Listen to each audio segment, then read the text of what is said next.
Yes guys, good morning. In previous sessions हम लोगों ने अब तक डिस्कस किया section 30, 31, 32, 36 and 37। These all sections are discussing about specific allowability of the expenditure which is allowed as deduction under business and profession। अब आगे के जो हम सेक्शन डील कर रहे हैं उसमें हम लोग डिस्कस करेंगे इनएडमिसिबल डिडक्शंस। मतलब आपने कोई एक्सपेंस क्लेम किया हुआ है and that expense will be disallowed. अब तक जो हमने पढ़ा उसमें क्या था कि इतने इतने एक्सपेंस आपको क्लेम करने हैं, it is allowed under income tax. Now this are the expenditure, if you do not fulfil certain conditions then it is disallowed. Fine, चलिए अब समझिए यहां पर क्या क्या चीजें हैं। Section 40 is all about inadmissible deduction.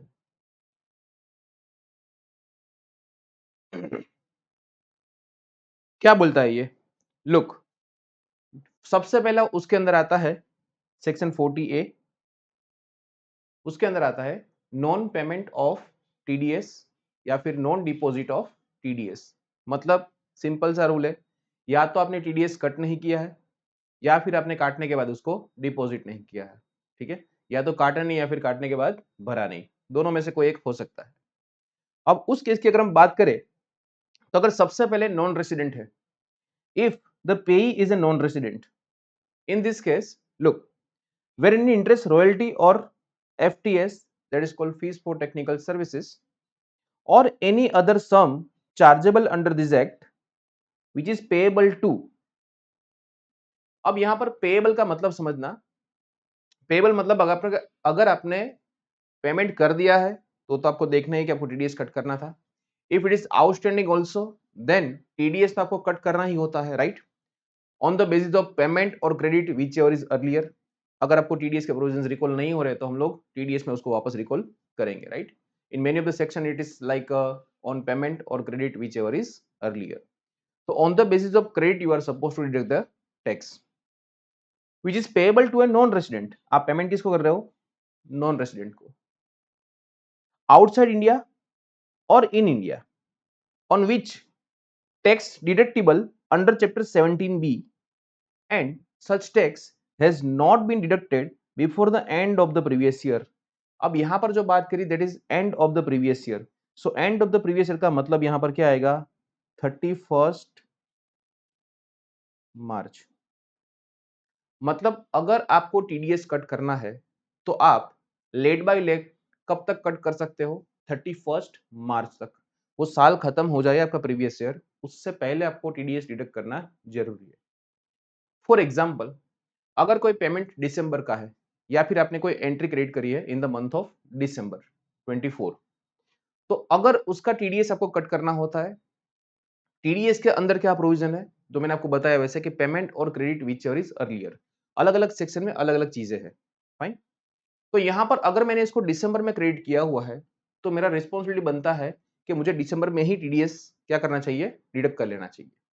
लेकिन मान लो मैं टीडीएस कट करना भूल गया हूं, तो उस केस में क्या होगा? उस केस में मेरे पास 31 मार्च तक का टाइम है। 31 मार्च 2025 तक अगर मैंने टीडीएस कट कर लिया तो दैट इज फाइन। ठीक है, अब वो जो सर लेट किया उसका क्या? लेट के बारे में हम लोग डिस्कस करेंगे इंटरेस्ट वाले पोर्शन में अंदर, जब हम टीडीएस डिस्कस करेंगे तब, कि अगर आपने लेट डिडक्शन किया है टीडीएस का तो उस केस में इंटरेस्ट कितना रहेगा उसके बारे में। डन। यहां पर हमारा जो कंसर्न है it is all about disallowance of the expenditure. TDS के क्या इंप्लीकेशंस है वो हम लोग टीडीएस के चैप्टर में डिस्कस करेंगे। ठीक है, सो यहां पर आपके पास टाइम है 31 मार्च 2025 का। तो अगर आपने 31 मार्च 2025 में अगर टैक्स कट कर लिया है तो आपको फिनेंशियल ईयर 24-25 पीवाई 24-25 में आपको ये एक्सपेंडिचर अलाउ हो जाएगा, कोई इश्यू नहीं। या फिर उसके बाद क्या है? और आपने टीडीएस काटा नहीं, या फिर क्या हो सकता है? After deduction has not been deposited on और before the due date of filing of ITR. तो यहां तक आपके पास टाइम है 31 जुलाई या फिर 31 अक्टूबर। अगर ऑडिट वाला केस हुआ तो कहां जाएगा? 31 अक्टूबर। ठीक है। 100% of the such sum is disallowed, मतलब यहां पर आपका पूरा का पूरा खर्चा डिसअलाउ हो जाएगा। Entire expense if it is debited to your profit and loss account it will be disallowed. ये कौन से केस में हुआ? एनआर के केस में। टीडीएस काटने का लास्ट डेट कौन सा हुआ? 31 मार्च। डिपॉजिट करने का लास्ट डेट कौन सा हुआ? 31 जुलाई या फिर 31 of October. We can say due date of filing of ITR. Fine. TDS के क्या प्रोविजन है मैंने आपको ऑलरेडी बताया कि हम लोग उसको डिस्कस करेंगे टीडीएस वाले टॉपिक में। Provided that where in respect of such sum, अब एक बार आपने यहां पर डिसअलाउ तो कर दिया, अब आगे की कहानी क्या? Look, provided that tax deducted in the subsequent year, मान लो प्रीवियस ईयर, मान लो मैंने टीडीएस कट करना था 31 मार्च तक, लेकिन कट करते करते मान लो 1 अप्रैल को मैंने डिडक्शन किया, 1 अप्रैल 2025, मतलब ये कौन सा प्रीवियस ईयर हुआ? It is previous year 2025-26। And और deducted in the previous year, TDS आपने कट कर लिया 31 मार्च से पहले, लेकिन deposited after the due date, मतलब यहां पर आपने डिफॉल्ट किया है, या तो टीडीएस आपने लेट कट किया है या फिर आपने टीडीएस लेट डिपॉजिट किया हुआ है। ठीक है। Such sum shall be allowed as deduction in computing the income of previous year in which such tax is either deducted or deposited। हमारे केस में हमने यहां पर डिडक्शन किया है 2025-26 में, तो इसका अलाउंस आपको कौन सा मिलेगा? पीवाई 2025-26 में ही इसका डिडक्शन मिलेगा आपको। Done? तो ऐसा सिनारियो है, सिंपल सा। देखो क्या है, आपको टीडीएस कट करना होता है कब तक? Late by late 31 March, that is called end of the previous year. अगर आप लेट डिडक्शन करते हो 31 मार्च के बाद, अगर आप डिडक्शन करते हो तो आपने जिस साल में डिडक्ट किया उस साल में आपको अलाउड होगा। करंट ईयर में उसका एक्सपेंडिचर क्या हो जाएगा? डिसअलाउड हो जाएगा। ठीक। अगर आपने डिपॉजिट लेट किया है, डिपॉजिट करने का टाइम आपके पास है 31 जुलाई तक या फिर 31 October, due date of filing of ITR. लेकिन अगर आपने उसमें लेट किया है तो उस केस में क्या होगा? उस केस में आपका जो डिपॉजिट आपने लेट किया है, तो आपने जिस साल में डिपॉजिट किया उस साल में अलाउड है। ठीक है। अभी हम इसका एग्जाम्पल के साथ सब कुछ समझते हैं, हर एक सिनारियो को। वही केस अगर रेसिडेंट हुआ सामने तो क्या? Look, any sum payable to resident, अगर सामने पेई रेसिडेंट है तो उस केस में आपका 30% एक्सपेंडिचर डिसअलाउ होगा। कितना होगा? 30%। ऊपर कितना था? 100, यहां पर कितना है? 30। बस इतना दोनों सेक्शन में फर्क है। क्लियर? नॉन रेसिडेंट हुआ तो 100%, रेसिडेंट हुआ तो 30%। आपको क्वेश्चन में किस तरह से दिया जाएगा? आपको क्वेश्चन में मान लो कोई एक्सपेंस डेबिट किया हुआ है प्रॉफिट एंड लॉस अकाउंट में, और आपको नीचे एडजस्टमेंट दिया रहेगा कि भाई so and so expenditure is there, उस पर टीडीएस या तो लेट डिडक्ट किया है या फिर आपने डिपॉजिट नहीं किया है। ठीक है। तो इस तरह से वो क्वेश्चन में आ सकता है। कई बार ऐसा भी होगा कि प्रीवियस ईयर में कोई डिसअलाउ हुआ था। प्रीवियस मतलब कौन सा? मैं बात कर रहा हूं 2023-24 प्रीवियस ईयर की। 2023-24 में आपने कोई टीडीएस मान लो लेट डिपॉजिट किया था या लेट डिडक्शन किया था, उसकी वजह से वो एक्सपेंडिचर डिसअलाउ हुआ है 2023-24 में, और करंट ईयर में आपने उसका पेमेंट या फिर उसका रिडक्शन किया हुआ है। तो करंट ईयर में भले वो एक्सपेंस प्रॉफिट एंड लॉस में नहीं आ रहा है, बिकॉज वो तो लास्ट ईयर के प्रॉफिट एंड लॉस में था, करंट ईयर के प्रॉफिट एंड लॉस में वो नहीं दिख रहा है, लेकिन उसका एडजस्टमेंट करंट ईयर में आएगा। ये कौन सा हुआ कि पिछले साल में जो एक्सपेंडिचर डिसअलाउ हुआ है वो करंट ईयर में आपको अलाउ होगा। समझ में आया? तो उसका एक एडजस्टमेंट यहां पर हो सकता है क्वेश्चन के अंदर। अब हम लोग आगे बढ़ेंगे। सेम अगेन यहां पर भी क्या सिनेरियो है? सेम टू सेम बात करिए। अब एक्सेप्शन देखते हैं इसका। No disallowance if the following conditions are satisfied, मतलब मान लो कई बार ऐसा होता है कि जेन्युइनली आप टीडीएस कट करना भूल चुके हो। ठीक है। तो उस केस में क्या प्रोविजंस है? What are the benefit that is provided to you? Look, सबसे पहला क्या बोलता है? The payee has furnish the return of income. मान लो आपने मेरे को कोई प्रोफेशनल फीस का पेमेंट किया हुआ है और आप टीडीएस कट करना भूल चुके हो। अब असेसिंग ऑफिसर ने आपका एक्सपेंडिचर बोला कि मैं डिसअलाउ करूंगा। अब आप मेरे पास आए कि सर देखो यार ये डिसअलाउ कर रहा है, चलो ना बात करते हैं, समझाओ ना आप इसको जरा, ठीक है? तो असेसिंग ऑफिसर मेरे को पूछेगा, मैं राइट पेई, क्या तुमने अपना आईटीआर फाइल किया? मैंने बोला हाँ, आईटीआर फाइल किया। क्या तुमने ये जो अमाउंट है उसको अपने अकाउंट में कंसीडर किया है? मैंने बोला कौन सी अमाउंट? ये जो बंदे ने तुमको पेमेंट किया है, क्या तुमने उसको अपनी इनकम में इंक्लूड किया? मैंने बोला किया। क्या उस पर जो टैक्स बनता था, क्या आपने ये टैक्स पे किया? मैंने बोला हाँ, टैक्स पे किया। मतलब मेरे को साथ में लेके जाने की जरूरत नहीं है, ठीक है? चलिए समझो, मतलब क्या क्या हुआ? ये जो पेई है पेई, राइट? क्या उसने आईटीआर भरा? यस, हाँ भरा। क्या उसने इनकम को इंक्लूड किया? जी हाँ। क्या उस पर टैक्स था वो पे कर दिया है? यस। तो अब डिपार्टमेंट को कोई लॉस नहीं है। अब डिपार्टमेंट खाली आपको क्या बोलेगा कि जाओ ये सारी चीजें एक सीए से लिखवा के आओ, जाओ, ठीक है? तो you are suppose to get certificate from a chartered accountant, ठीक है? रेवेन्यू का सोर्स आया अपने लिए, तो आपको सीए के पास से क्या लाना है? एक सर्टिफिकेट लेकर आना है। समझ में आया? क्लियर हुआ? देखो क्या-क्या एक्सेप्शन के केस में क्या आएगा? एक तो पहली बात, अगर पेई है उसने अपना आईटीआर भरा है? हाँ जी भरा। क्या उसने इनकम इंक्लूड किया? हाँ जी किया। क्या उसमें जो टैक्स आता था वो डिपॉजिट किया? हाँ जी किया। तो फिर आपको एक सर्टिफिकेट सीए से लाकर एओ को देना पड़ेगा। उस केस में आपका ये डिसअलाउंस नहीं होगा। डन? अब इसका एग्जांपल के साथ समझते हैं। Let us take the different example. Look, question answer हम लोग डिस्कस करेंगे जैसा भी आपको मैंने बताया कि एक बार हम सारे प्रोविजंस पढ़ लेंगे, उसके बाद हम क्वेश्चन आंसर्स करेंगे, सो दैट क्या होगा कि उस केस में आपका रिवीजन भी वापस हो जाएगा। डन? चलिए अब इसके एग्जांपल को समझते हैं। लुक, टीडीएस नॉन डिडक्शन या फिर नॉन डिपॉजिट, ठीक है? अब date of payment credit that is 15th of December 2024, 15 दिसंबर को पेमेंट किया हुआ है, ठीक है? 2024 को।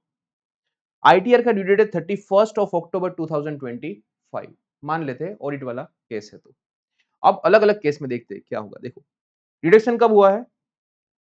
पेमेंट किया आपने 15 दिसंबर 2024 को, पेमेंट आपका हुआ है 15 दिसंबर 2024 को, यहां पर पेमेंट हुआ है। डिडक्शन कब हुआ? पहले केस में आपने डिडक्ट किया है 29th ऑफ मार्च 2025, मतलब क्या आपने 31st मार्च से पहले डिडक्ट कर लिया टीडीएस? आंसर इज यस, तो ये सही है। आपने डिपॉजिट करना था 31st अक्टूबर तक, क्या आपने कर लिया? Answer is yes. तो क्या लेट हुआ? जी नहीं। क्या लेट डिपॉजिट हुआ? जी नहीं।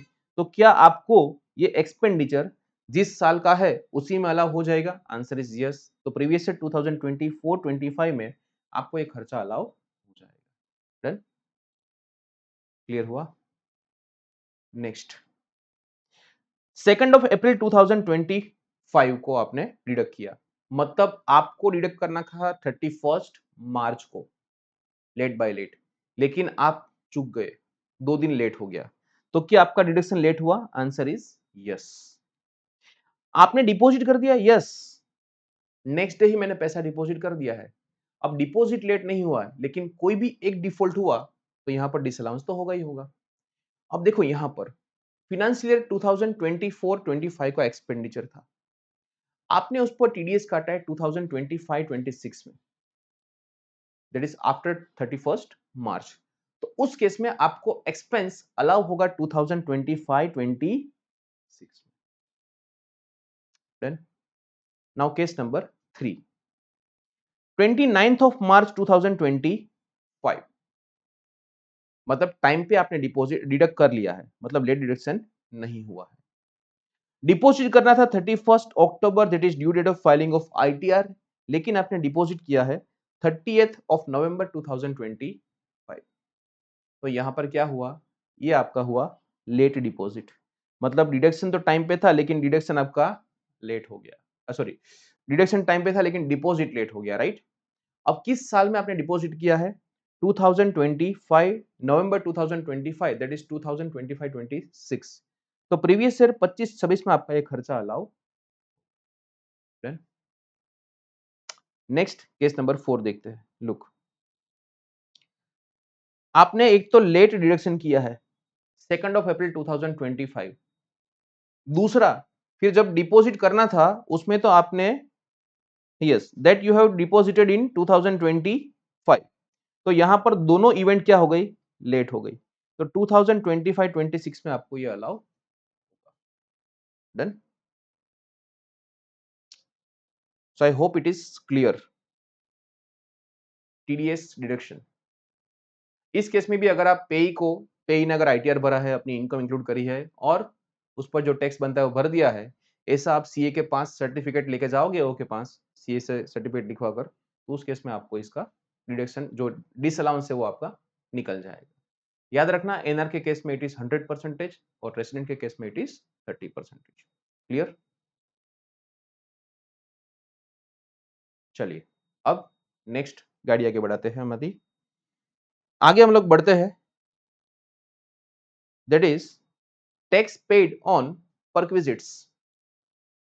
अब सैलरी चैप्टर में आपको पता होगा perquisites. Perquisites is all about non monetary payments.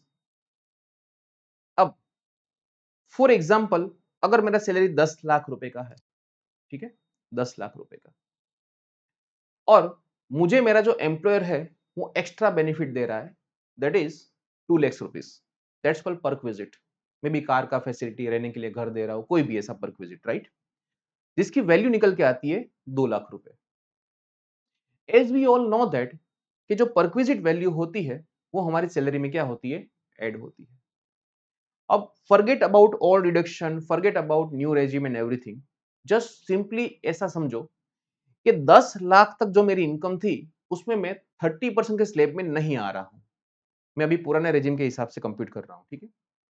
अब मेरी इनकम कितनी हो गई, 12 लाख। अब 12 लाख पर टैक्स कितना आएगा, जो एक्स्ट्रा 2 लाख ऊपर गया है उस पर 30% टैक्स आएगा। मतलब 2 लाख का बेनिफिट लेने पर मुझे 60,000 रुपीज का टैक्स भरने को आ रहा है, और मुझे एक्चुअल में तो पैसा कुछ मिल ही नहीं रहा है। I am getting a facility because perquisite is a non monetary, right, so I am not getting any benefit out of this. So मेरा एम्प्लॉयर बोलता है चिंता मत कर, एक काम कर तू, ये जो परक्विजिट पर ये तेरे को 60,000 टैक्स पे करने का आया ना, ये 60,000 टैक्स जो तुझे पे करना है ना, ये भी मैं पे कर दूंगा, जाओ जी लो अपनी जिंदगी, जी लगाकर काम करो, कंपनी को आगे बढ़ाओ, ठीक है। अब जैसे ही आपको ये बात करी एम्प्लॉयर ने कि 60,000 रुपीज तेरा जो एक्सपेंडिचर, तेरा जो टैक्स है वो मैं बेयर कर लूंगा, ठीक है, ये बात असेसिंग ऑफिसर ने सुनी। अब देखो, इनकम टैक्स ने, इनकम टैक्स से आपका जो भी प्रॉफिट हो देखा नहीं जाएगा। अब उसने क्या देखा आपको कि देख भाई, मजे है तेरे को तो तुम्हारे पास आए कि 2 लाख का बेनिफिट भी मिल रहा है, ऊपर से उसका जो टैक्स हो रहा है वो भी एम्प्लॉयर भर रहा है, तेरे तो मजे ही मजे है, फायदा ही फायदा है। कितने का फायदा हुआ, 60,000 रुपीज का फायदा हुआ। अब देखो, ये 60,000 रुपीज का बेनिफिट हुआ, जो टैक्स किसने पे किया है, एम्प्लॉयर ने, it is benefit for the employee. तो what are the benefit they are getting, अगर उसको हम लोग इंक्लूड करते जाए इनकम में, तो वापस देखो क्या हुआ, एक तो 2 lakh already perquisite value add हुई थी, वापस हमने ऐड किया मान लो 60 के, क्या टैक्स भरा। अब ये 60,000 वापस उस पर वापस मान लो एम्प्लॉयर टैक्स भर रहा है, तो ये तो चक्कर चालू ही रहेगा। तो यहां पर इनकम टैक्स ने क्या बोला कि देखो, तुमको ये जो 60,000 का बेनिफिट मिल रहा है, ये क्या है, तुम्हारा जो टैक्स पे किया है वो, किस बात का टैक्स पे किया है, non monetary perquisites, other than monetary, और we can say non monetary perquisite, ठीक है, वो हम तुझको माफ करते, जा नहीं चाहिए तेरे पास से हमको टैक्स कोई भी, जी ले अपनी जिंदगी तू भी। अब एम्प्लॉयर को बुलाया कि तुझे बड़ा सेवा करने का मन हो रहा है, सबका टैक्स तू पे कर रहा है, बोला जी हाँ मेरा एम्प्लॉय है ना, कोई बात नहीं, अगर तुम्हारा एम्प्लॉय तो तुम्हें भुगतना पड़ेगा। यहां पर ये जो एक्सपेंडिचर वाला है प्रॉफिट एंड लॉस में, ये एक्सपेंडिचर आपको अलाउड होगा नहीं। मैं यहां पर परक्विजिट का एक्सपेंडिचर की बात नहीं कर रहा हूं, I am talking about tax का जो पेमेंट किया है वो, ठीक है।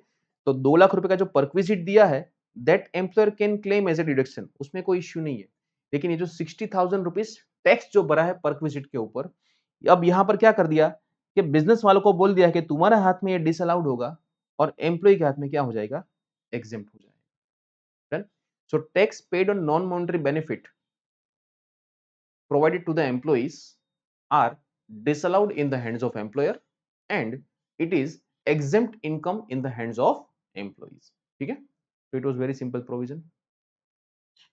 अब जिसका बहुत बड़ा इंतजार था सब लोगों को कि लिमिट में कुछ चेंज आना चाहिए था, and finally that limit is here. Finance act 2024 का अमेंडमेंट आया है।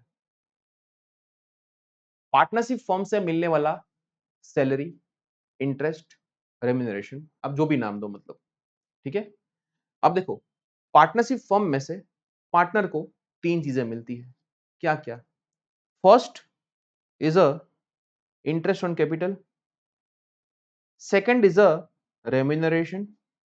अब रेम्यूनरेशन को आप जो भी नाम दो, रेम्यूनरेशन बोलो, बोनस, कमीशन, जो भी आप नाम दो, it's all considered as what, remuneration. And तीसरा होता है प्रॉफिट शेयरिंग रेशियो। अब profit sharing ratio is exempt, ठीक है, इट इज एग्जेम्प्ट, जो भी प्रॉफिट शेयरिंग मिलेगा वो।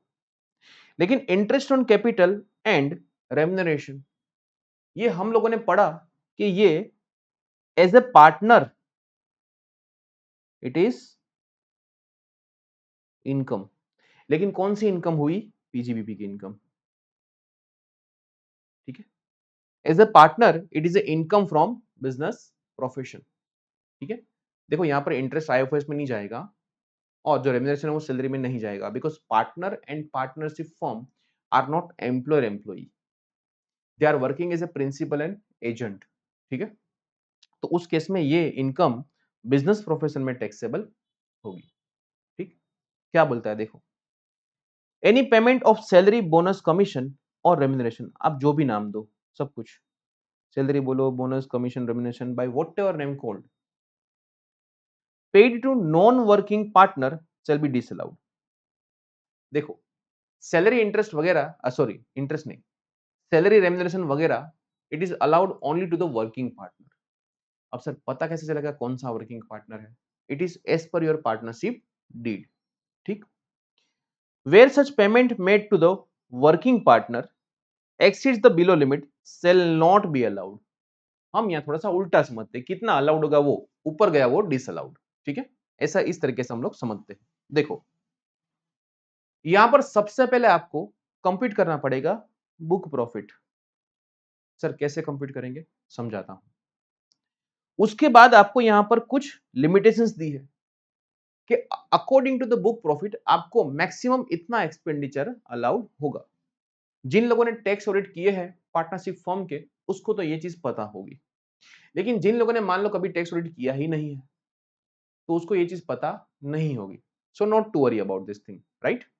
लुक, सबसे पहले यहां पर up to 6 lakh rupees, 6 lakh रुपए तक का जितना भी बुक प्रॉफिट है उस पर आपको 90% ऑफ द बुक प्रॉफिट या फिर 3 lakhs, whichever is what higher. मतलब आप अपना रेम्यूनरेशन मिनिमम 3 लाख तो दे ही सकते हो।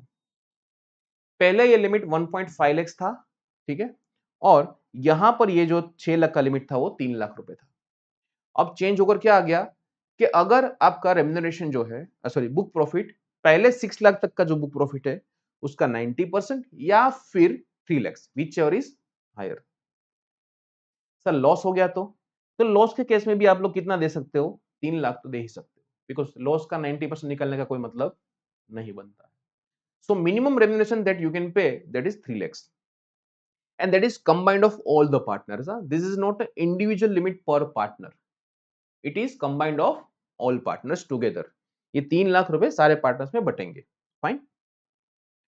On the balance book profit, 6 lakh से ऊपर का जितना भी बुक प्रॉफिट गया, फॉर एग्जाम्पल 7 लाख था तो ऊपर कितना गया? 1 लाख। उस 1 लाख पर आपको 60% रेट से क्या मिलेगा? रेम्यूनरेशन दे पाओगे आप। So this is expenditure for the partnership firm, और उसके लिए हमने यहां पर कैप रखी है कि कितना एक्सपेंडिचर अलाउड होगा। डन। क्लियर हुआ? इसका डिस्कशन वापस आएगा जब हम लोग पार्टनरशिप फर्म का असेसमेंट डिस्कस करेंगे तब, in the chapter assessment of various entities, उसमें भी ये वापस आएगा। डन? अब book profit to be arrived after deducting all the expenditure as per income tax, मतलब जैसे आप लोग पीजीबीपी की इनकम कंप्यूट करते हो ना, वैसे ही करना है। उसमें अगर रेम्युनरेशन ऑलरेडी डेबिट किया हुआ है तो उसको हटा देंगे, क्योंकि वो तो हम लोग कंप्यूट करने बैठे हैं, तो उसको माइनस नहीं करेंगे। अगर बुक में कुछ माइनस किया हुआ है तो उसको हम लोग अलग से ट्रीट करेंगे, उसको हटा देंगे। कहां तक आपको कंप्यूट करना है? All the adjustment you are suppose to do as per PGBP के जितने भी हमने सेक्शंस पढ़े उसके हिसाब से, और आपको उस पर जो पार्टनरशिप फर्म में पार्टनर को जो इंटरेस्ट ऑन कैपिटल मिलेगा, वो भी आपको क्या कर देना है? माइनस कर देना है। ठीक है? वो भी कितना? मैक्सिमम 12%। ये रहा। Partnership firm can pay maximum 12% interest on capital. Sir कम दे सकते हैं क्या? हाँ, उसमें कोई दिक्कत नहीं है। आप 10% दो, 12% दो, ना भी दो, कोई इश्यू नहीं है।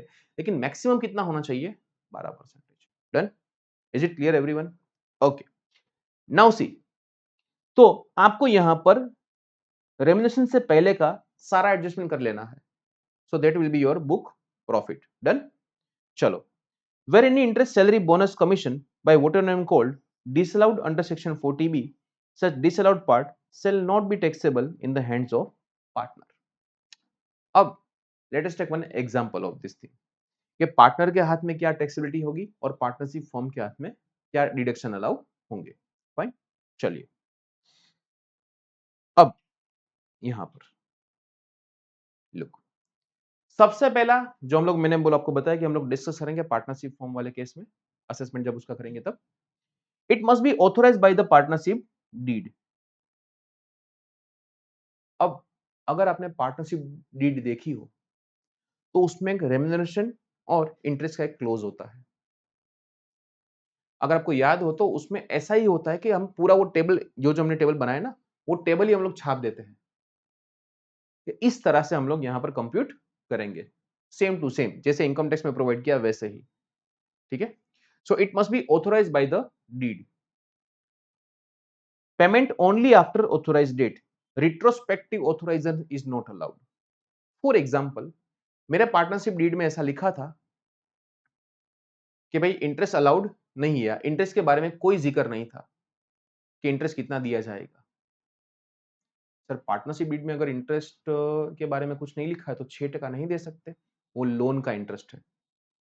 यहाँ पर हम जो बात कर रहे हो किसकी बात कर रहे हैं? Interest on capital. और ये आपने पढ़ा भी होगा, ठीक है, 11th-12th में, कि अगर पार्टनरशिप फर्म में अगर पार्टनरशिप डीड में कुछ नहीं बोला है तो आप लोग इंटरेस्ट ऑन कैपिटल नहीं दे सकते। सिंपल सा रूल है। ठीक है?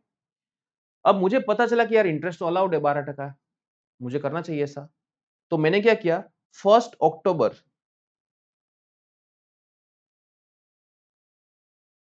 1 अक्टूबर को मैंने अपने पार्टनरशिप डीड को अमेंडमेंट कर दिया उसमें। ठीक है? एक सप्लीमेंट्री डीड बना कर उसमें ऐड कर दिया कि भाई अब पार्टनरशिप फर्म को, ये जो पार्टनरशिप फर्म है सॉरी, वो अपने पार्टनर को 12% इंटरेस्ट दे पाएगा with retrospective effect from 1 April 24। Income tax बोलता है नहीं, आप कोई भी रिट्रोस्पेक्टिव अमेंडमेंट नहीं कर पाओगे। आपने अगर 1 अक्टूबर को ही यहां पर सप्लीमेंट्री डीड बनाया है तो आपको 1 अक्टूबर के बाद ही का इंटरेस्ट आपको अलाउड होगा, उससे पहले वाले पीरियड का आपको इंटरेस्ट अलाउड नहीं होगा। क्लियर हुआ? समझे? रेम्युनरेशन भी उसके बाद ही आपको अलाउ होगा, अदरवाइज नहीं होगा। अब इंटरेस्ट जैसे आपको बताया मैक्सिमम कितना देना है? 12% allowed as deduction. Next is, for example interest आपने 18% दिया है 1,80,000। अब पार्टनरशिप फर्म ने क्या किया, अपने पार्टनर को 18% इंटरेस्ट दिया है and that total amount is 1,80,000, लेकिन अलाउड कितना है? 12%। तो what we can do, we can cross multiply this thing कि भाई 18% पे अगर 180 है तो 12 पे कितना? ठीक है, तो 12 पे हमारा इंटरेस्ट आएगा 1,20,000, तो उतना ही क्या होगा? 120 ही आपको अलाउड होगा, और 60,000 जो इंटरेस्ट आपने एक्सेस पे किया है ये क्या हो जाएगा? डिसअलाउड हो जाएगा। ठीक है? अब यहां पर समझना, पार्टनर के कैपिटल अकाउंट में, एज पर अकाउंट्स की बात कर रहा हूं, पार्टनर के कैपिटल अकाउंट में कितना इंटरेस्ट क्रेडिट हुआ है? 1,80,000। लेकिन उसकी इनकम कितनी ट्रीट की जाएगी? 1,20,000। मतलब जितना एक्सपेंडिचर फर्म को अलाउ किया है उतना ही एक्सपेंडिचर, सॉरी, जितना एक्सपेंडिचर फर्म को अलाउ किया है उतनी ही इनकम किसके हाथ में ट्रीट की जाएगी? पार्टनर के हाथ में ट्रीट की जाएगी। तो in the hands of partner also it is taxable at the rate 1,20,000 under section 28। ठीक है, नेक्स्ट। अब partner remuneration it is combined to all the partners, जो आपको मैंने बताया कि it is not limit for the individual partners and it is only allowed to the working partners. Next, book profit आपका यहां पर दिया है बिफोर रेम्यूनरेशन, हमने यहां पर रेम्यूनरेशन की अभी तक एंट्री करी नहीं है। Net profit computed including depreciation, डेप्री भी आपको एज पर इनकम टैक्स ही कंप्यूट करना है as per provision of the income tax, less interest to the partners allowed as per income tax, कितना? मैक्सिमम 12%। ठीक है, मैं देखो हर एक जगह पर मैक्सिमम अमाउंट लिख रहा हूं ऐसा कि अगर इंटरेस्ट प्रोविजन में ही नहीं है तो नहीं देना है फिर। अब देखो बुक प्रॉफिट है 10 लाख, तो मैक्सिमम रेम्यूनरेशन कितना अलाउड हो सकता है? तो कि फर्स्ट जो 6 लाख रुपए है उस पर 90%, ठीक है, या फिर 3 lakhs whichever is higher. तो 6 लाख का 90% क्या होता है? 540। और बैलेंस जो 4 लाख बचा उस पर कितना है? 60%, दैट कम्स टू 2,40,000। तो टोटल यहां पर रेम्यूनरेशन अलाउड कितना हो जाएगा? ये हो गई आपकी मैक्स लिमिट, कितनी होगी? 7,80,000 की। अब आपने एक्चुअल रेम्यूनरेशन मान लो 6 लाख रुपए दिया है, आपको अलाउड कितना है? 780। फाइन। तो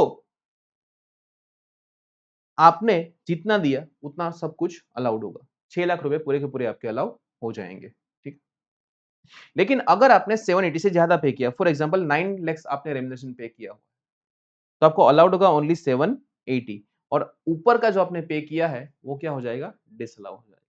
और पार्टनर के हाथ में भी इतना ही अलाउड होगा, 6 लाख और 780। Done. So this was all about partnership form. Now the next that we are going to discuss is all about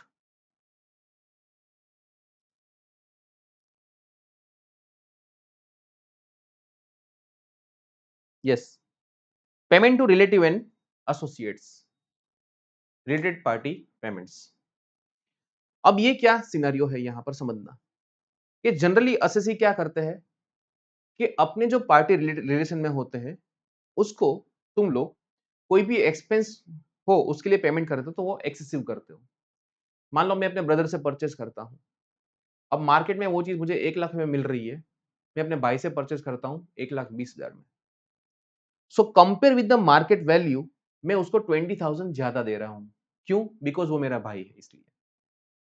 तो उस केस में मेरे भाई को जो भी मैं पेमेंट कर रहा हूं that such payment will be disallowed. ठीक है, लेकिन यहां पर ये सारी चीजों को कंसीडर कितना कैसे किस तरीके से किया जाएगा। अब देखो मोस्टली आपको एग्जाम में देकर रखेंगे कि कितना एक्सेसिव है। ठीक है, आपको उतना एक्सेसिव पार्टी डिसअलाउ करना है। जैसे मैंने आपको अभी अब एग्जांपल दिया कि 1,20,000 का पेमेंट मैं कर रहा हूं और मार्केट में 1 लाख चल रहा है, तो मैं 20,000 एक्सेसिव पेमेंट कर रहा हूं, तो such excessive payment shall be disallowed. ठीक, अब यहां पर एक्सेसिव है कि नहीं है उसको ध्यान में रखा जाएगा। क्या क्या चीजें हैं? लुक, फर्स्ट ऑफ ऑल मान लो अगर मैं ऐसा मेरे पास ऐसा आर्गुमेंट हो कि देखो मार्केट में वो चीज मुझे 1 लाख में मिल रही है, मैं मेरे भाई से परचेस करता हूं, I need to pay 120, I am paying 20,000 rupees extra. ठीक है, but I have certain reason for that. क्या? मार्केट में वो चीज मुझे जब मैं खरीदने जाता हूं 1 लाख रुपए की, उसमें मुझे कैश पेमेंट करना पड़ता है ऑन द स्पॉट। मेरे भाई के केस में मुझे यहां पर 2 महीने का क्रेडिट अलाउड है, मतलब मुझे यहां पर माल उधारी में मिल रहा है। ठीक है, this one factor can also be considered. दूसरा, ये जो मैंने परचेस किया ना इस बार मेरे भाई से, वो एक्चुअली मेरी अर्जेंसी नीड थी, मुझे कस्टमर का ऑर्डर फुलफिल करना था और उस टाइम मार्केट में मेरे पास इतना क्वांटिटी परचेस करने के लिए अवेलेबल नहीं था। तो मुझे मजबूरी में अपनी बिजनेस की जरूरत को लेकर मेरे भाई से मुझे परचेस करना पड़ा। It was a very legitimate needs of my business. ठीक है, so there are certain reasons that you can say that, and on the basis of that AO can consider कि कितना डिसअलाउ होगा और कितना एक्सेसिव है। लुक, पेमेंट हैज बीन और is to be made, payment कर दिया है या फिर अभी तक बाकी है, मतलब आपने एक्सपेंस तो क्लेम कर चुके हो ना। ठीक, any specified person referred below, and AO is of opinion that such expenditure is excessive और अनरीजनेबल। अब वो कैसे डिसाइड करेगा अनरीजनेबल है कि एक्सेसिव है, कौन से ग्राउंड्स पे? तो फर्स्ट ऑफ ऑल उसमें पहला ग्राउंड आता है fair market value of the goods and services. अभी आपको मैंने जो सिंपल एग्जांपल दिया, हमने क्या किया उसमें एफएमबी कंसीडर किया कि मार्केट में 120 चल रहा है, सॉरी मार्केट में 1 लाख चल रहा है और यू आर पेइंग 120, सो 20,000 के हिसाब से ये जो 20,000 is an excessive amount. Done? या फिर legitimate needs of the business और प्रोफेशन ऑफ द असेसी, उसको भी ध्यान में रखा गया। ठीक, या फिर बेनिफिट डिराइव्ड बाय और accruing to him therefrom. अब जो मैंने आपको अभी एग्जांपल दिया कि भाई मेरा भाई के केस में मुझे वहां पर उधारी मिलती है 2 महीने की, यहां पर मुझे कैश पेमेंट करना पड़ता है। अब मान लो असेसिंग ऑफिसर को लगे ऐसा कि भाई 2 महीने का तुमको जो उधारी मिल रहा है, चलो उसका इंटरेस्ट कंपनसेशन भी अगर हम काउंट करें तो भी वो बनता है 5,000 रुपए फॉर एग्जाम्पल। ठीक है, तो भी तुम्हारी कॉस्ट 1,05,000 होनी चाहिए। तो यहां पर एक्सेसिव कितना डिसअलाउ होगा, वो 15,000 रुपए कंसीडर किया जाएगा। समझ में आया? क्लियर हुआ? कि चलो मान लेते हैं 120 जो तुम्हारा fair market value for example 1 lakh है, मान के चलते हैं तुमको उधारी मिलता है, इसकी वजह से तुमको इंटरेस्ट में फायदा हो रहा है, चलो उस इंटरेस्ट की कॉस्ट हम लोग 5,000 कंसीडर कर लेते हैं, तो भी तुम्हारा कितना होना चाहिए ये अमाउंट 1,05,000 होना चाहिए। And what you are paying 1,20,000, so 15,000 rupees is excessive। ठीक है, and such an expenditure will be what disallowed. Clear? चलिए, अब यहां पर who are the persons which are specified persons, और वी कैन से रिश्ता क्या कहलाता है, अगेन रिश्तेदारों की बात हो जाए। अब इंडिविजुअल के सबसे पहले फर्स्ट ऑफ ऑल ऑलवेज जो मैंने आपको बता दिया कि रिश्तेदारों में कोई भी अगर ना हो आपके साथ के, लेकिन spouse is always there. Spouse, brother, sister, lineal ascendant, lineal descendant, उतना ही है। हाँ, इसमें ध्यान रखना, स्पाउस इस साइड उस साइड, अप एंड डाउन। अब ध्यान रखना यहां पर ब्रदर जो है उसकी वाइफ नहीं है, देखो लुक एट दिस, यहां पर उसके बारे में कोई जिक्र नहीं है। तो spouse, brother, sister, L N L D, मतलब अगर जीजू को हम लोग पेमेंट कर रहे हैं एक्स्ट्रा तो चलेगा, उसमें कोई इश्यू नहीं है। ठीक है, भाई बहन मम्मी पापा, ऊपर वाले जितने नीचे वाले जितने अवेलेबल है उतने सारे के सारे, and spouse, these are the relatives. अगर एचयूएफ है तो उस केस में उसके मेंबर्स, एओपी है तो उस केस में उसके members, and members and the relatives. हाँ, मतलब अगर मेरा भाई किसी एओपी में है, राइट, तो उस एओपी के लिए मे बी क्या हो गया, स्पेसिफाइड पर्सन हो गया। ठीक है, because my brother is a member and I am is relative. Form LLP में पार्टनर एंड द रिलेटिव्स, मान लो अगर मैं किसी फॉर्म में पार्टनर हूं तो मेरे भाई बहन एलए एलडी ये सारे उस फॉर्म के लिए क्या हो गए, specified persons, because I am a partner, तो my relative are also partner to the sorry also relative to the firm. Then बात आती है कंपनी एंड द रिलेटिव्स, तो डायरेक्टर उसमें आ जाएंगे, डायरेक्टर के भी रिश्तेदार, कंपनी की सब्सिडरी, उसकी भाई बहन, उसकी होल्डिंग्स, उसके एलए, मतलब ये हो गए कौन, कंपनी के लीनियर असेंडेंट हो गए। ठीक है, सब्सिडरीज ये हो गए उसके एलडी, ये हो गए को सब्सिडरी, मतलब ये हो गए ब्रदर एंड सिस्टर्स। ठीक है, और उसके बाद बोला है एनी पर्सन मतलब वो होल्ड्स सब्सटेंशियल इंटरेस्ट। अगर आपका किसी फॉर्म या कंपनी वगैरह में सब्सटेंशियल इंटरेस्ट, अब सब्सटेंशियल इंटरेस्ट का मतलब कितना होगा यहाँ पर 20% शेयर होल्डिंग। ठीक है, और 20% और more of the share holding, या फिर प्रॉफिट शेयरिंग रेशियो, अगर ऐसा कुछ भी है तो उसको भी हम क्या कंसीडर करते हैं, रिलेटिव कंसीडर करते हैं। डन? क्लियर? चलिए, अब आगे next is a cash payment in excess of rupees 10,000। उसकी बात कर लेते हैं। रोकड़ा नहीं देना है आपको किसी को भी, ठीक है? Single day, single person, single not in the sense single, right? But single day, single person, किसी भी एक पर्सन को आपको एक दिन में 10,000 रुपए नहीं देने हैं, और वो भी एग्रीगेट। वरना ऐसा आप तो करोगे, सर 12 बजे बुलाया, 8,000 रुपए दिए, 1 बजे बुलाया, 8,000 रुपए दिए, 2 बजे बुलाया, वापस 8 दिया, ऐसा नहीं। ये चीज अगेन रिमेंबर, अगर आप टैक्स ऑडिट करते हो तो आपको पता ही होगा कि आप लोग इसको स्प्लिट कर देते हो, ठीक है, अलग अलग तारीखों में। कोई भी डेट में अगर मान लो 25,000 का पेमेंट किया हुआ है, सिंगल पेमेंट आपको केस का दिखा, व्हाट यूजुअली डू, एसएससी क्या करते हैं यूजुअली इसको 8 8 8 और 1 या फिर 8 8 9 ऐसे बांट देते हैं वो, ठीक है, 25,000 को स्प्लिट कर दिया जाता है। अब if SSC incurs any expenditure, यहां पर देखो बात समझना ध्यान से, यहां पर जो पेमेंट की बात कर रही है that is payment for any expenditure and such expenditure that you have debited to the profit and loss account, ठीक है, बाकी और कोई कैश पेमेंट की यहां पर बात नहीं हुई है। Look, this provision is only and only for the purpose of payment made for expenditure which you have debited to the profit and loss account, in respect of which a payment or aggregate of payment made to a person in a day, एक दिन में अगर आपने payment किया है, aggregate payment भी उसमें consider हो गया है। अदरवाइज देन बाय, अब मैं यहां पर सिंपली इतना याद रखता हूं कि भाई कैश नहीं होना चाहिए और बेरर चेक नहीं होना चाहिए, बस ये दोनों नहीं है। और एक चीज समझना, आईसीए के केस में अगर आप स्टडी मटेरियल में उसको देखोगे तो वो लोग क्रॉस चेक को भी क्या करते हैं, डिसअलाउ करते हैं, ठीक है।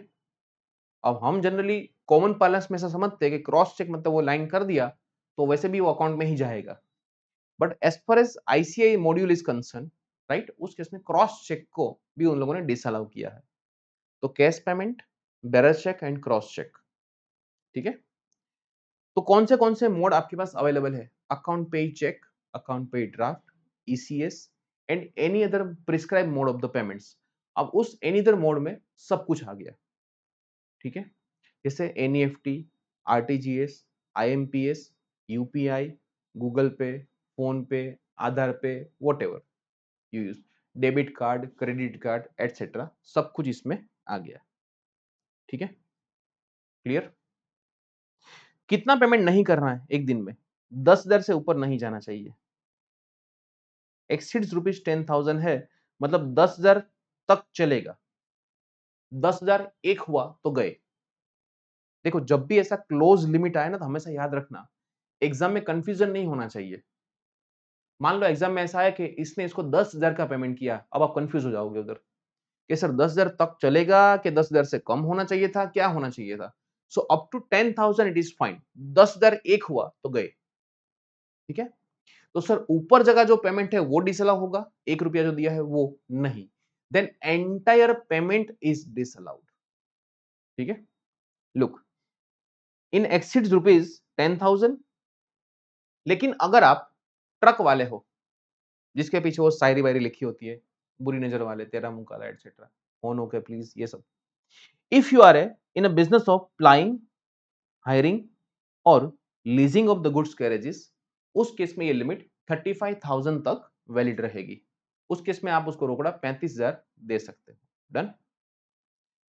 No deduction shall be allowed in respect of such expenditure, आपने जितना कैश पेमेंट किया उतना गया आपका, ठीक है।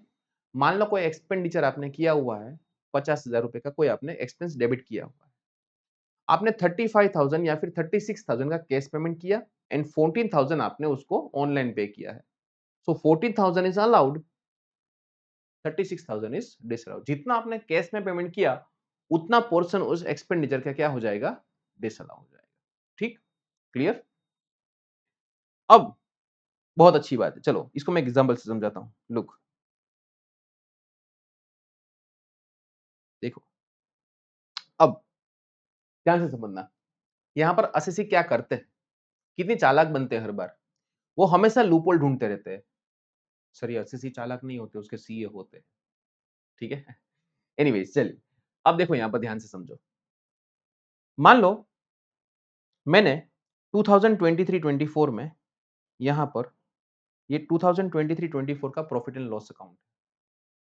अब उसमें मैंने उस time profit and loss account में प्रोफेशनल फीस डेबिट किया 4 लाख रुपए से, ठीक है? तो बैलेंस शीट में क्या आएगा? बैलेंस शीट में सामने आएगा सीए एंड कंपनी 4 लाख रुपए मुझे उसको देने हैं और वो बैलेंस शीट भी 23-24 का है। मतलब यहाँ पर जो मेरा पेमेंट है वो क्या है अभी? आउटस्टैंडिंग है। मैंने पेमेंट किया ही नहीं है। अब मर्केंटाइल सिस्टम मेरा अकाउंटिंग है, तो मुझे ये एक्सपेंडिचर ड्यू बेसिस पे अलाउ हो गया। कौन से साल में? 23-24 में। अब 2023-24 में मैंने 4 लाख का ये पेमेंट कर दिया, सॉरी 4 लाख का एक्सपेंस क्लेम किया, अपना आईटीआर फाइल किया, मेरा प्रॉफिट भी उसी हिसाब से एडजस्ट हुआ होगा, 4 लाख डाउन हुआ होगा, ये खर्चा मैंने क्लेम किया है तो, और मैंने टैक्स वगैरह सब कुछ भर दिया। अब आती है बारी 2024-25 फाइनेंशियल ईयर की। अब मैंने क्या किया यहाँ पर देखो, यहाँ पर प्रीवियस ईयर 24-25 में मैंने वो पेमेंट कैश में कर दिया, रोकड़ा, ठीक है? I made that payment in a cash. अब असेसिंग ऑफिसर भागता-भागता मेरे पास आया कि कैश पेमेंट किया तूने? मैंने बोला किया, हाँ जा। वो बोलता है मैं एक्सपेंस डिसअलाउ करूँगा। तो मैंने उसको 2024-25 का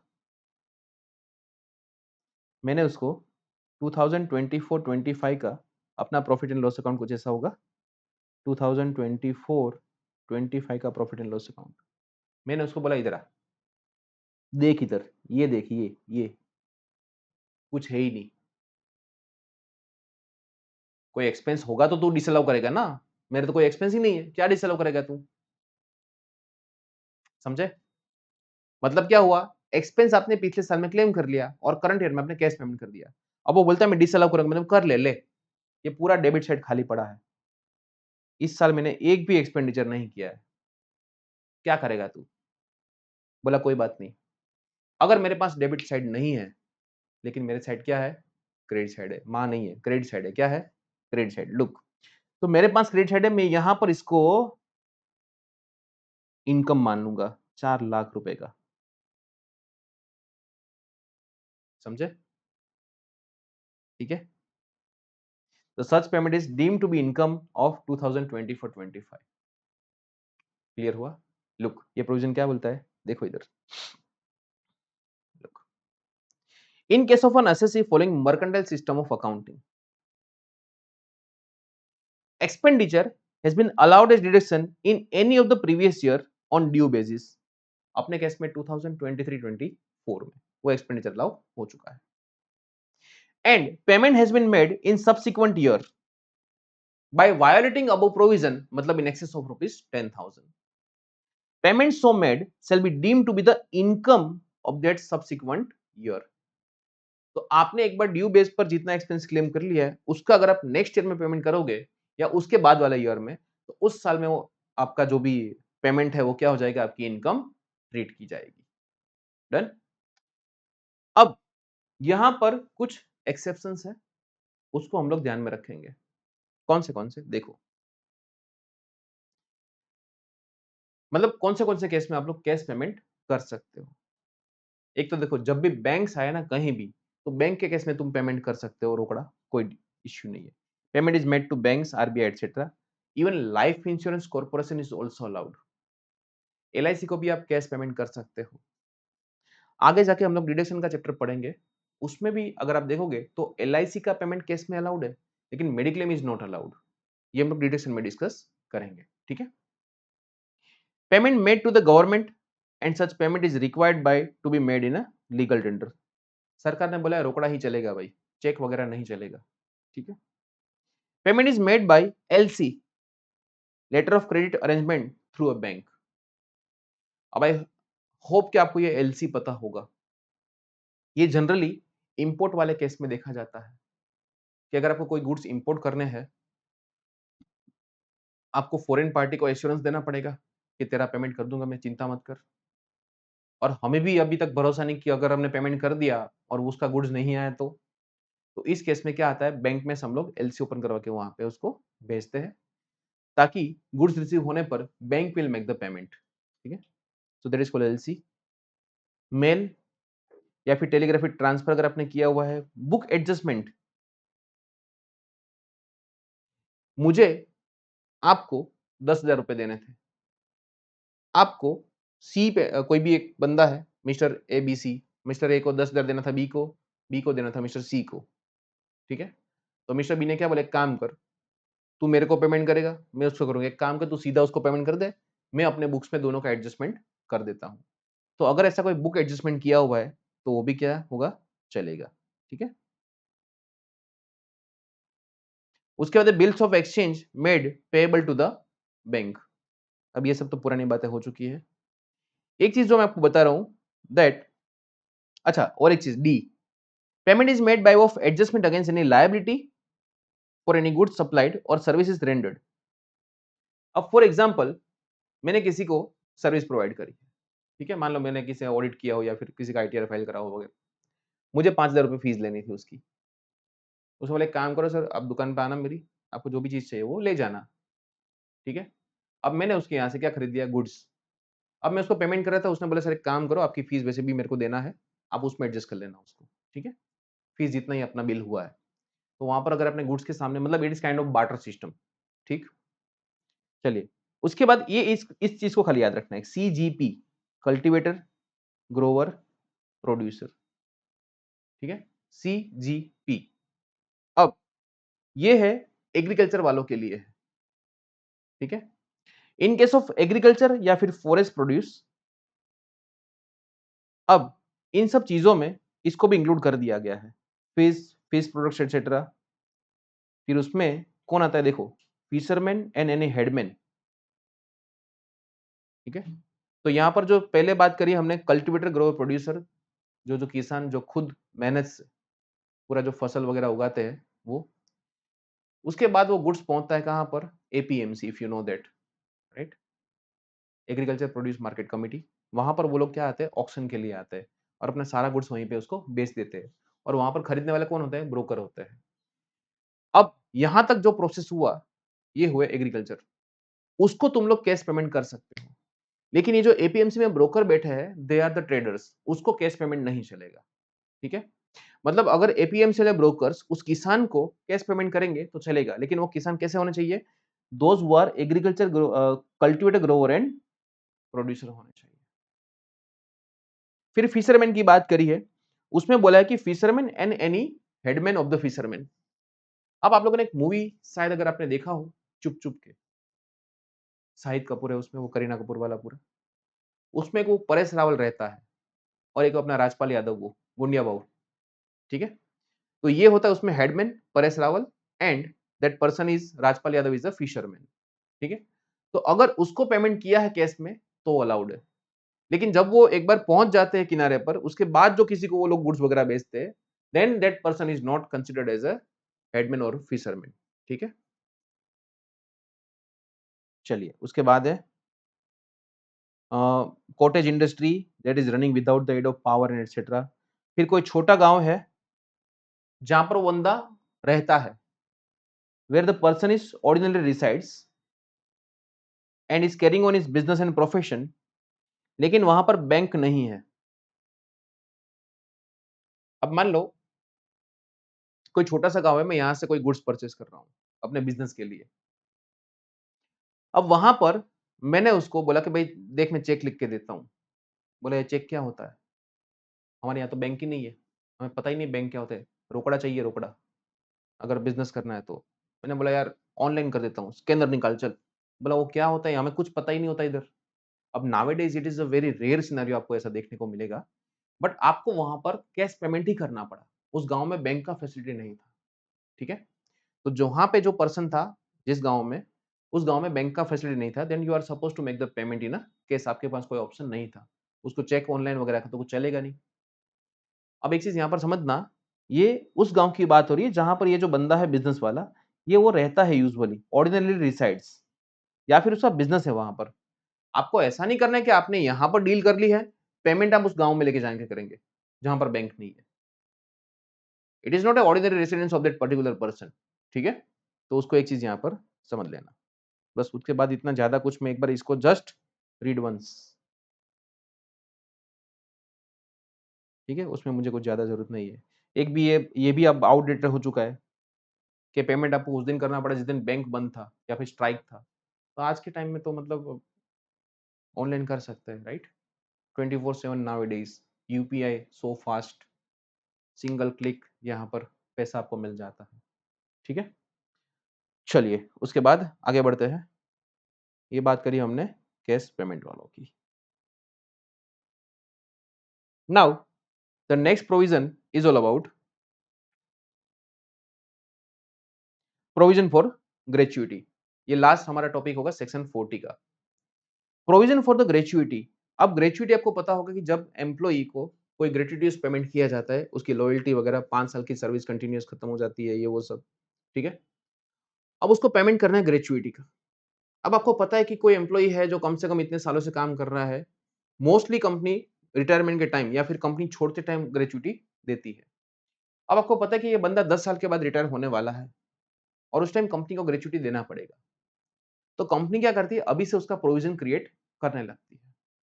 अब यहां पर सर उसका वैल्यूएशन किस तरह से होगा, तो उसका वैल्यू जनरली कौन निकालता है, एक्चुअरीज निकालते हैं। ठीक है, अब यहां पर समझना, एक तो वैल्यूएशन उसका एक्चुअरीज निकालेगा। ठीक है, अब मान लो आपने यहां पर प्रोविजन फॉर ग्रेचुइटी क्रिएट किया हुआ है 3 लाख रुपए का। अब इसमें भी दो टाइप होते हैं, एक होता है फंडेड, एक होता है नॉन फंडेड। जैसे आप लोगों ने वो डिबेंचर रिडेम्पशन वगैरह सब कुछ पढ़ा हो तो आपको पता होगा कि डिबेंचर रिडेम्पशन फंड आप क्रिएट करते हो, फिर उसको आप क्या करते हो, इन्वेस्ट करते हो। तो यहां पर थोड़ा थोड़ा उसके जैसा ही फंडा है। लुक, नॉन फंडेड में क्या होता है, नॉन फंडेड में आपका कोई एक्चुअल आउटफ्लो नहीं होता है। In case of non funded there is no actual outflow of the fund. वहां पर खाली क्या होता है, आपने अपना profit and loss account debit कर दिया और सामने आपने प्रोविजन क्रिएट कर दिया है। सो यहां पर this kind of non funded provision is disallowed. लेकिन अगर फंडेड है, ये सर फंडेड का मतलब क्या हुआ, लुक, अगर ये फंडेड है तो उस केस में आपने ये जो पैसा आपने यहां पर जो प्रोविजन क्रिएट किया हुआ है, ये आप एक्चुअली किसी भी ग्रेचुइटी फंड में क्या करते हो, इन्वेस्ट करते हो, so that at the end of particular period आपको पैसा वापस मिल जाए। ठीक, so it is your actual cash flow. क्या है ये, आपका एक्चुअल कैश फ्लो है। Done. Provision allowed as deduction, तो यहां पर ये जो आपने प्रोविजन क्रिएट किया हुआ है by funded gratuity, then such provision is allowed as deduction. Clear हुआ? जस्ट प्रोविजन अगर आपने डेबिट करके किया हुआ है तो such provision is not allowed. लेकिन अगर वो फंडेड ग्रेचुइटी है, आपने एक्चुअल में उसका आउटफ्लो हुआ है, then such provision is allowed as deduction. I hope difference आपको पता चला होगा अब। ठीक है, अब मान लो आपने ग्रेचुइटी 4 लाख रुपए पे किया है, आपने प्रोविजन कितना का किया है, 3 लाख का। आपको ग्रेचुइटी अलाउड भी कितना, प्रोविजन कितने का अलाउ कर दिया है, 3 लाख का प्रोविजन आपको ऑलरेडी अलाउ कर चुके हैं इन 23-24 में। अब 23-24 में आपको ऑलरेडी 3 लाख का खर्चा अलाउ कर चुके हैं। आपका ग्रेचुइटी पेमेंट हुआ 4 लाख रुपए का, तो आपको अब खाली एडिशनल 1 लाख ही अलाउड होगा। मतलब अगर कोई भी ग्रेचुइटी आपको एज ए प्रोविजन अलाउड कर दी जाती है, तो उसको जब आप एक्चुअल में पेमेंट करते हो तो वापस उतना पोर्शन आपको अलाउ नहीं किया जाएगा। तो यहां पर आपने जो एक्चुअल में 4 लाख पेमेंट किया है, उसमें से 3 लाख आपको already as a provision allow कर दिया गया है। तो आपको नेट एक्सपेंस 1 लाख का ही अलाउ होगा in this case. Done. So this was all about gratuity. Look क्या बोलता है, any provision made by SSC for the payment of gratuity to its employees shall be allowed only if such payment is actually deposited, ये क्या हो गई, funded gratuity, by way of contribution towards an approved gratuity fund. If any amount is allowed as deduction in the form of provision towards approved gratuity fund, such sum shall not be allowed as deduction when such sum is paid to employee on retirement और termination. मतलब एक बार अगर आपको provision के तौर पे allow किया है तो उतना पोर्शन वो वापस अलाउड होगा नहीं। सो it was all about section 40 which was discussing about specific disallowance of the expenditure or we can say inadmissible deduction। उसमें हमने क्या क्या चीजें डिस्कस करी। सबसे पहले हमने डिस्कस किया टीडीएस, उसके बाद हमने पढ़ा नॉन मॉनिटरी परक्विजिट पर जो टैक्स भरता है वो, फिर हमने पढ़ा पार्टनरशिप फर्म का remuneration, payment made to relatives, cash payments, and उसके बाद हमने यहाँ पर देखा ये वाला अपना ग्रेचुइटी पेमेंट। ठीक है, सो सेक्शन 40 फिर बाकी की कहानी जो सेक्शन 41 ऑनवर्ड्स हम लोग करेंगे नेक्स्ट टॉपिक में। तब तक के लिए थैंक यू सो मच।